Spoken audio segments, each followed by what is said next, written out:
What's up, guys? Welcome to day 11, Christmas Eve. Hope you are having a Merry Christmas Eve. Now, some of you guys are going to be stressed. Some of you guys are going to be stressed. And it's going to be the guys, because all men like to do this one thing, and that is leave Christmas shopping till last minute. So best of luck with that today. At least I can be in your ears and provide a bit of entertainment, because that is what today's episode is all about. For the last 11 days or 10 days, we have released episodes every single day, and we're coming to a close. So I've kind of messed up, because the plan was to finish this on Christmas Eve, but we've got a Christmas special episode coming out tomorrow, and I've got a wee gift for you. So if you're going to tune into that, then it's up to you if you want to receive the gift or pay it forward. Now, what I wanted to do for today's episode, I threw in my story, ask some questions, but let me make this a wee bit more fun, a wee bit more entertaining, a wee bit more light-hearted than what some of the other episodes have been about. So what I was trying to do was get the most Googled questions at this time of year. It didn't really work out, though. It was all boring stuff. So what I decided to do was create a list of the top trending questions that have been asked on Google in 2024 that seem to be the most ridiculous at the same time. So let's get into it then. So 10 crazy questions we'll start with, and then we'll get into the real Q&A part of this episode. Most searched for in this list is one that I don't get why you would just write this, but am I pregnant? I mean, take a pregnancy test. I'm assuming the people that are writing this is like tell me what some signs are, but it's not even that. It's literally just the words, am I pregnant? Mental. That's number one. Now, I'm not going to go into number 2 and 3. I'm going to do this in reverse order. I should have done that to start with, right? Number 10 is wild. Straight up wild. Can I eat my cat? That is literally taking the 10th spot of the most ridiculous questions asked on Google. And this isn't just questions, it's popular searches. I think this ranks in the 200th most popular questions in the whole of the year. Think of all the questions that you can ask. Mental. Then on to number 9. Do pigs sweat? Don't know why this is a question, but someone or a lot of people seems to be asking it. And if you want to know the answer, pigs do have limited sweat glands, but they cool off in the mud. So, yeah, news to me, so news to you. Can I sell my soul? At number 8. You can tell the goths are out nice and strong on the internet. So, what I asked ChatGPT to do for us here is go back and answer some of these questions, and I like the response here. Souls are not tangible. This is metaphorical, so the answer is no. ChatGPT was like, this guy's crazy, get him locked up. Okay, next one. We're getting into the weeds now. Number 7, the most 7th popular mental question is the Earth flat? And the response is no, the Earth is not flat. It is a oblated spheroid. Is that, have I said that correctly? You know what I'm like. I'm very dyslexic myself. Now, I want to know, do I have any listeners that believe the Earth is flat? Let me hear your argument. I am very curious. No hate. Keep it anonymous if you want to keep it anonymous. I'm just curious. Do any of you guys believe that? Now, number 6. I say this poor person, but this can't just be one person. It has to be a large majority of population searching this. Why does my boss hate me? Which I guess is very poor leaders out there. Because if your boss hates you, then you ain't in the right job. Because every boss should be a strong leader, and a strong leader doesn't hold emotions or grudges towards someone. And if they do, then they need to be shaken up.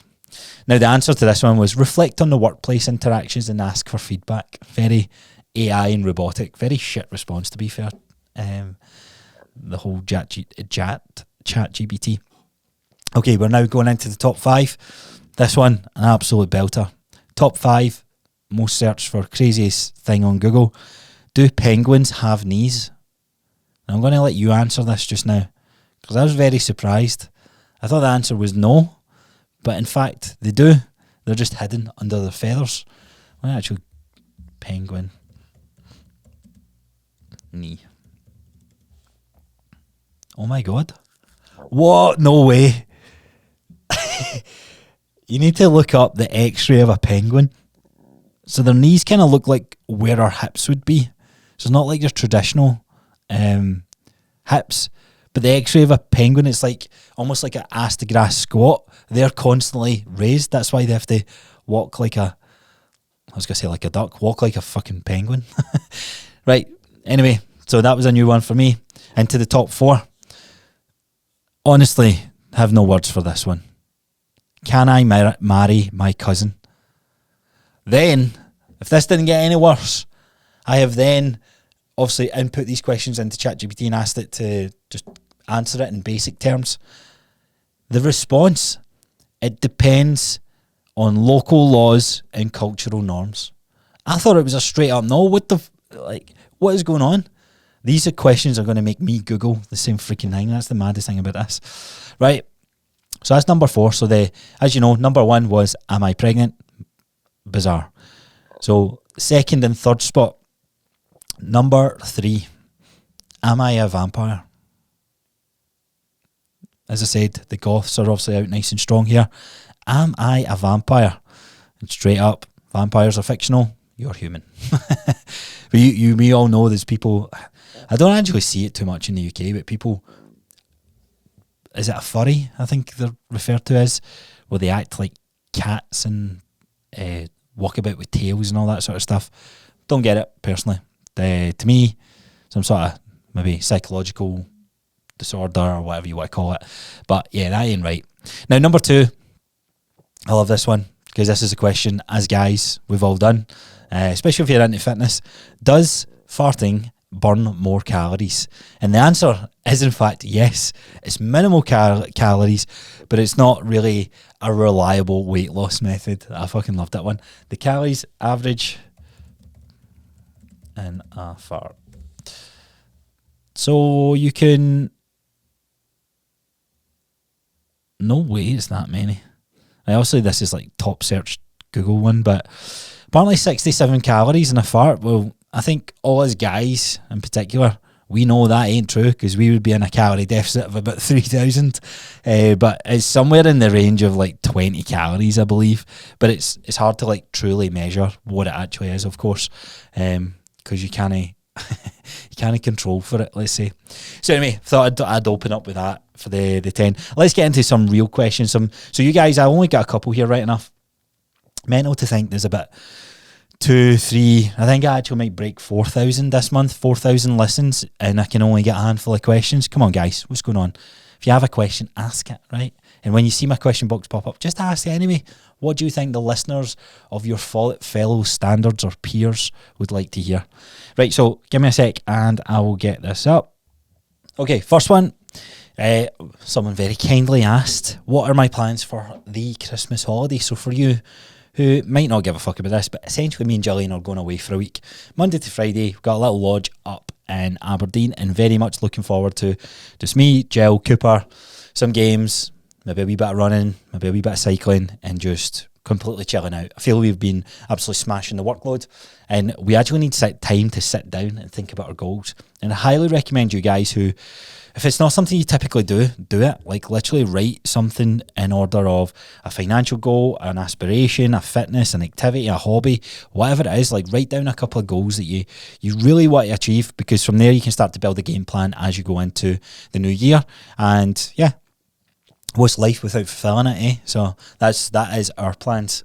Now I know that might go against the more traditional things that people do and spend time with family, but see, when mums and dads are split up, and this is no fault of their own, of course, but it's time for us to do what we want to do for ourselves. Ultimately, we're going to have a family and do our own traditions and that, and the whole driving about to everyone on Christmas Day, I'm not doing it anymore. Simply, I'm being a wee bit more selfish. I'm going to look after myself. I'll see them at some point, but I'm going to make sure I'm doing the thing with the person I love the most.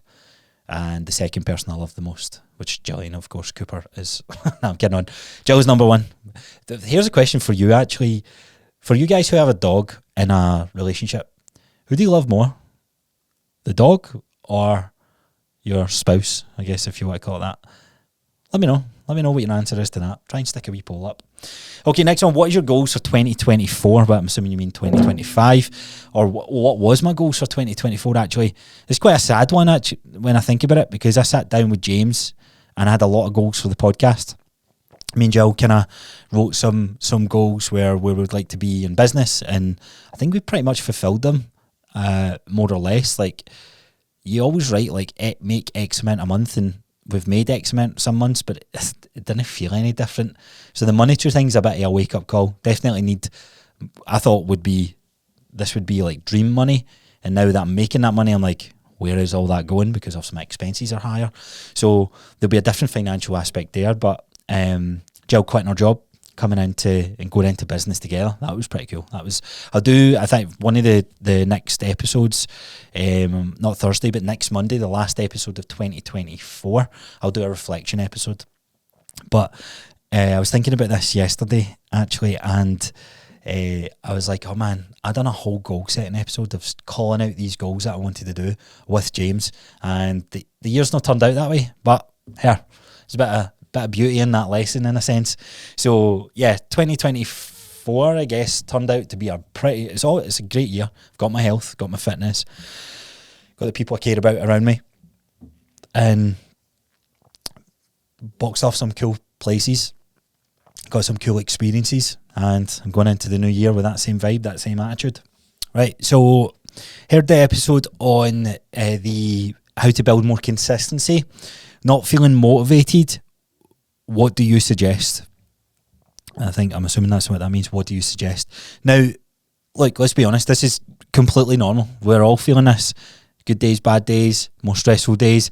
But I think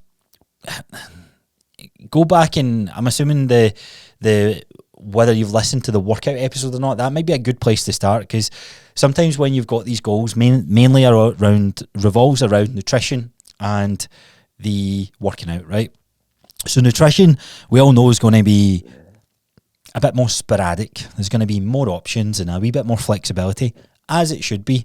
The same is going to happen with your workouts. Now, the workout doesn't have to be super regimented. One thing I've done with a couple of clients is creating a bit of a shorter workout, and that's what I speak about in that episode. So if you haven't listened to that, I believe it's episode 2 or episode 3, where we change up the workouts, and I gave some templates of workouts that I would personally be doing. So you can do the 2 compound lifts, you can do just half the volume that you're doing. But the other thing might be is making it a bit more fun. Like, how do you combine that? You might have 9,000 steps to hit. Could you communicate that to your friends, say, who wants to try and do our steps together while we're off this week? Like, there's so many different ways you can skin a cat ultimately, but that's how I would do it. Okay, so I've only got a couple more questions. Second last one here is there a way to make any festive traditions more active? I feel like every year when work shuts down for 2 weeks, I sit around I'm assuming much. Now, this is where, like, fitness games, man, like, that's what you can do. I done one for Jill's 30th this year? Yeah. No. Oh, yeah, she was. So Jill's 30th was this year as well, man. That is, no way, is that the same year? Is this, you know how, like, the year goes by so fucking quickly, and then when you look back at things, you feel like it's a lifetime ago. Pretty mental, but also good at the same time. So at Jill's birthday, I put together some fitness games. You can do all these in the house, but it's active and it's fun. And I think if I'm reading between the lines, the reason this question's getting asked, it's not the sitting around, it's the feeling rubbish by sitting around, because I can sit around and enjoy myself. But that's because I know I've got momentum boxed off, things like I've done my workout, hit my steps, nutrition's good, all this sort of stuff. So when you're doing fitnessy type stuff or active type stuff, you're getting a dopamine reward at the same time. So look into that. I mean, you can buy board games, charades, you can do Mr. and Mrs. You can literally go into like AI and give me 20 controversial Mr. and Mrs. We done this at the lodge we're at with Sam and Nicola the other week there, and it was hilarious. Got into some good debates, and it's just good fun. So remember that it doesn't always need to be your traditional who can drink the most, who has to take a shot at when somebody does this. It doesn't need to revolve around drink. And if it's to be more active, that can be done outside, it can be done inside, and yeah, it's just, I guess it's more about the enjoyment, because 2 weeks, as I said in one of the previous episodes, ain't a long time to reverse a lot. You can still reverse some of it, but reverse a lot. And I caveat that with, especially with the whole, what you gain by doing some of these things. So you might miss all your workouts, but it means you've been able to show up and really connect and build some strong memories with family. Then, hell, that's a trade-off to have every time. Can you do that all the time? Absolutely not, because then your health does this, or quality of life does start to deteriorate. Okay, so last question for you, and quite a good question to finish on. I want to get in shape for the new year. If you had to start over, how would you do it? So it depends. Like, first things first, you need to define what is in shape for you. We need to have some objective metrics that we work towards. And that's very hard when you say six-pack, shredded, fucking 20-inch bicep curls is probably a 20-inch bicep curls. 20-inch biceps is a more descriptive goal to have than just looking better. So defining what getting in shape means.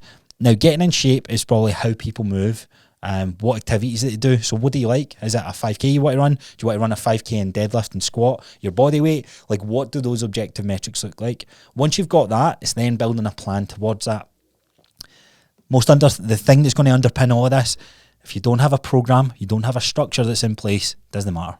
Doesn't matter how good you think your intuition is, when there's a tough day, when motivation's wavered, when the discipline and the doubt starts to creep in, then you won't follow the gut feeling of, no, I had to squat today, but I'm just going to lean in, do what I want to do best.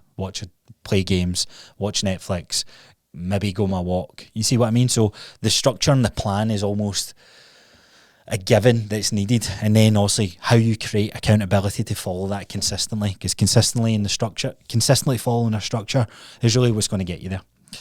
All right, nice, short and sharp, but hopefully you enjoyed today's one of the last specials that we've been doing. So as I said, podcast every single day. If you haven't listened to any of the previous ones, honestly, go check them out.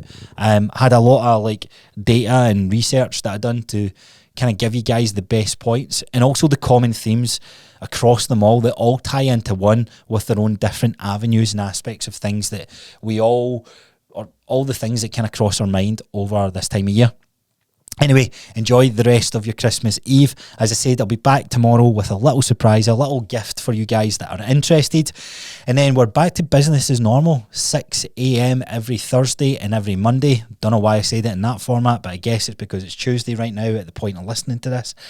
But every Monday and Thursday, we're back to our normal upload schedule. So we've got 2 episodes left of the year. One of them is going to be a recap, and the other one is going to be, I have no idea yet, but we'll work it out anyway. So enjoy, and I will see you guys tomorrow.